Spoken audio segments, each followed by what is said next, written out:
Hey guys, I'm Resha, I'm Ibrahim, and we we're are the the Mandinka Mandinka Family. Family. And today we're going to give you guys a story time about the first time I came to Gambia. So stay tuned. Stay tuned, guys. You be my queen, you be my screensaver. I be a king, no be cinema. Diamond, mineral, situation critical. You be my queen, you be my screensaver. I be a king, no be cinema. Diamond, mineral, situation critical. Sun kiss your body, glitter, glitter.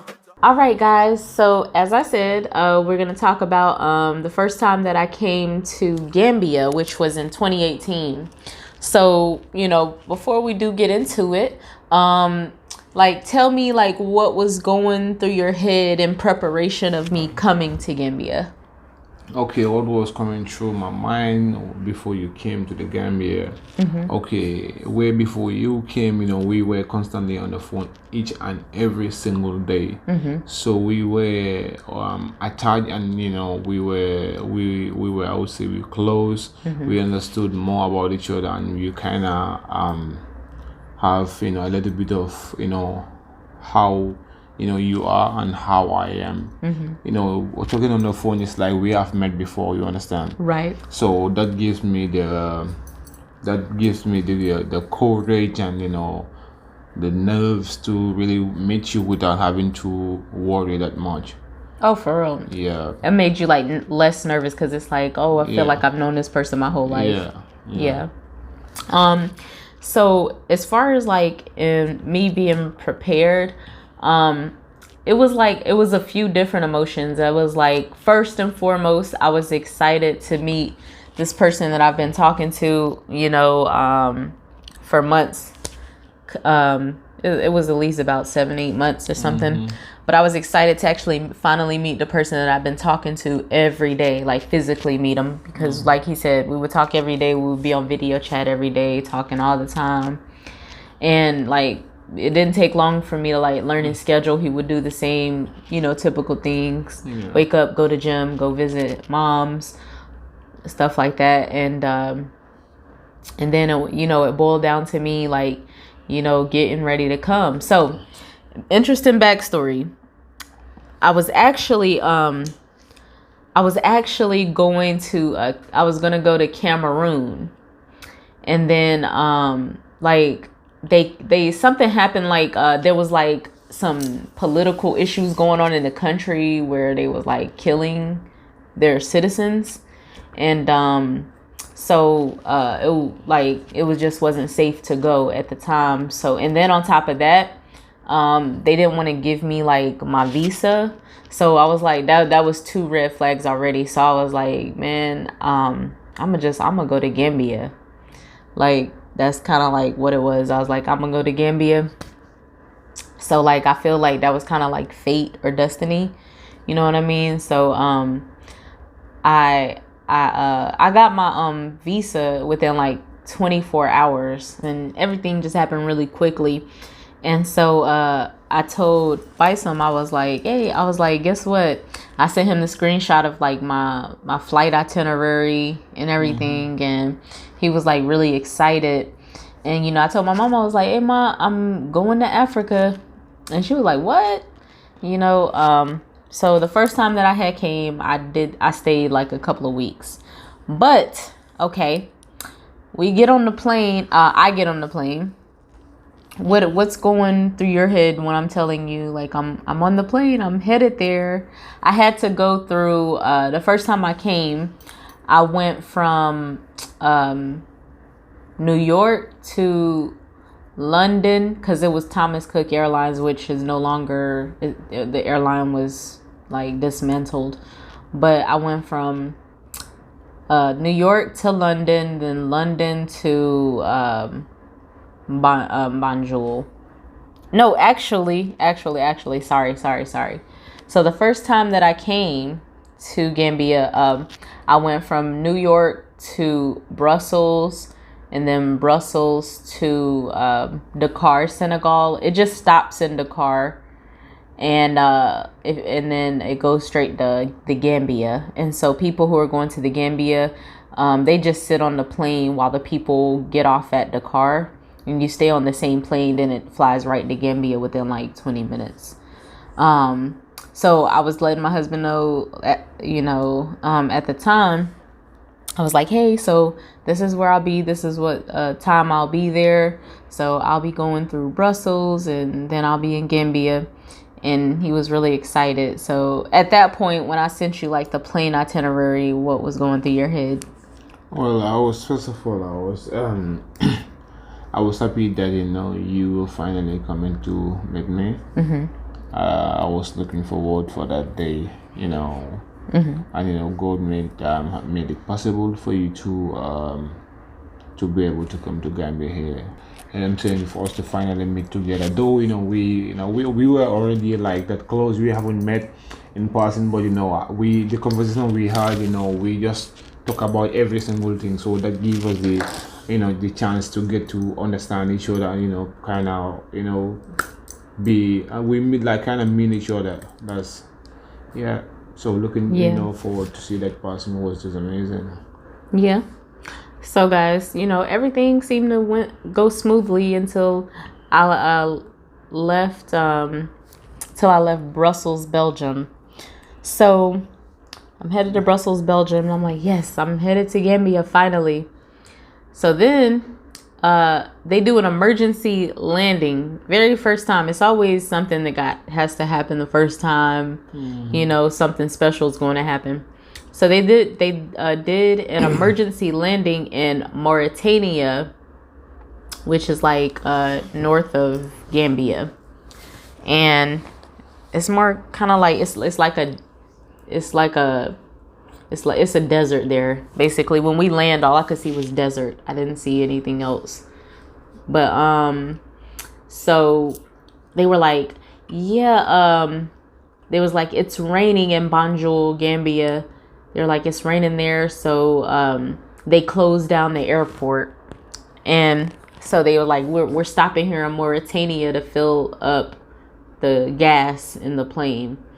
So then we literally sat there for like 3 hours plus.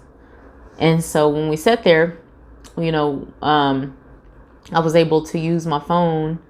It was like roaming data, but I sent Ibrahim a message on WhatsApp, and I was like, hey, I'm in Mauritania. They did an emergency landing, and do you remember when that happened? Okay, so tell me, like, from your perspective, what happened? Yeah, when you told me that I was at the airport, I went with this taxi driver. The taxi driver was like, though, like I do have the faith that she is not faking, she is coming. So I was there at the airport with 100% that she is gonna come. It was raining, and the taxi driver was telling me, hey, we gotta go, man, like me, I have some stuff to do. I was like, no, just chill, sit and wait for me. So what if he would have left?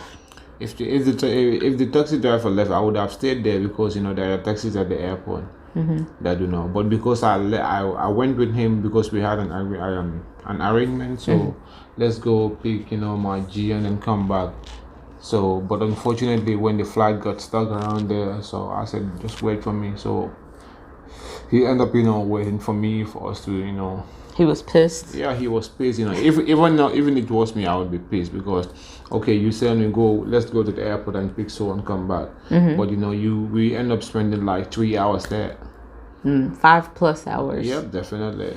So yeah, I was excited. I kept telling my husband every day.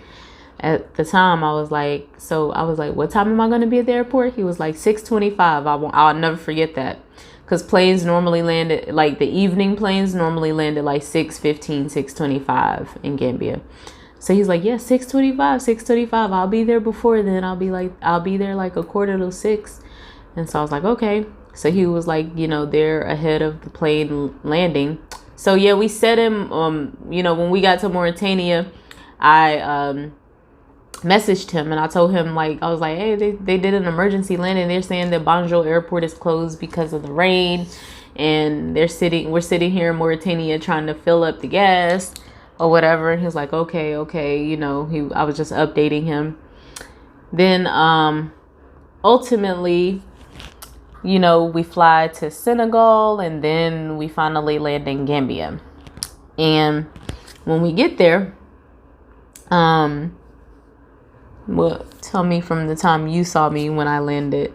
Yeah, from though I've never seen you like facially, but like personally, but we've like I said, we were too attached. The moment I saw her shoulder herself like poking out with her back, I was like, oh, that's not right there. Then I'm saying I'll just rush to her and then grab her, kiss her. Yeah, he like hug her. I didn't even like cause like it was just so many Africans. Like I was just looking around, and then like he kind of like walked up to me and was like, Resha, and I was just straight. Yeah. Yep. He straight up like kissed me. He straight up like just kissed me in front of everybody, like a real deep, passionate kiss. And then I was like, damn. The first thing that I said, and I tell you, I've told you this millions of times, but I was like, damn. I was like, he looks way better in person. Like you way sexy in person. I was like, damn. Because at first I was like, damn. I was like, what if he doesn't even look like his pictures? Like, what if he ain't even cute? I was thinking, that, which I told you, and but then he ended up surprising me because like, you was looking real sexy. You know what you was doing. You knew what you was doing that night. Yeah, he came with the muscle shirt and the jeans, and he was smelling all good. Like you had your fitted hat on. Yeah, he knew exactly what the fuck he was doing. But was the 5 hours wait worth it? Well, definitely it was worth it because I'm saying like the journey that you took was how many hours you had to sit on the plane for me to wait like 5 hours for that nothing. And then like he ended up telling me, I was like, yeah, they said that the airport closed because of the weather. He was like, man, that's a damn lie. It's been open the whole time. We've been waiting on y'all. So Brussels Airlines just wasn't trying to tell us something. But I mean, hey, if you need to do an emergency landing, do it. I'd rather do that and get there safely. You know what I'm saying? So that's ultimately what happened the first time I seen him. So I was supposed to get there at 6:25. I didn't get there till like 11:30 at night. It was crazy. And it was exhausting. But as soon as we seen each other, all of that went away. We didn't even care about what happened. As we walked to the taxi, we drove home. The very first night, she spent the very first night in my room. I was like, knowing that she wasn't used to like the electric, being going off and the fan going off with the mosquitoes, stuff like that. I was like, oh shit. Like, yeah, I was prepared before you come. I was kind of, but because I was like the first night, I was like, I don't want to stay in a hotel. I want to stay like in a compound. I want to stay in his compound to see how he lives, stuff like that. I want to be able to experience how locals do it. And so we went straight to his compound, and I remember I had to pee, and I was like, where do I pee? And he was like, oh, you can pee right there. It was like outside. And I was like, what? And like I had like peed out, like it was like by a tree or something like that.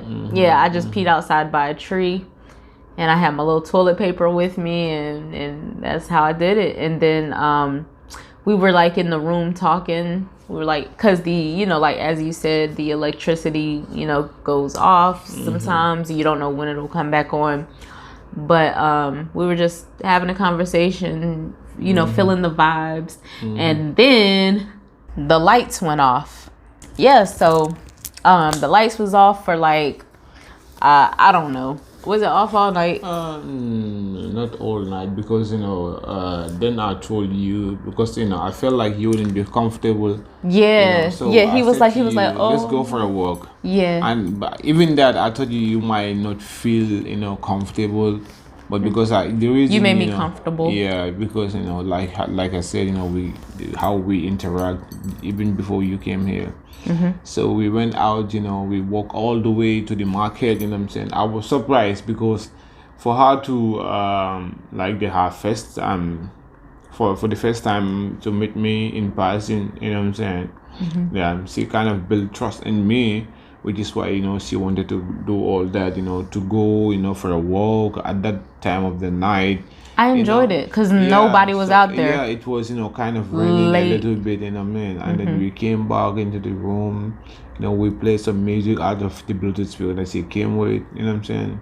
Yeah. So, yeah, we had a really good time, and like I'll never forget that first night. We always talk about it all the time, but that was a good first night. Like nothing, I don't think anything could have ruined it. yeah. And so yeah, that's how we did it. That was our first night when I came to the Gambia. So guys, yeah, that's our story with the first time I came to Gambia.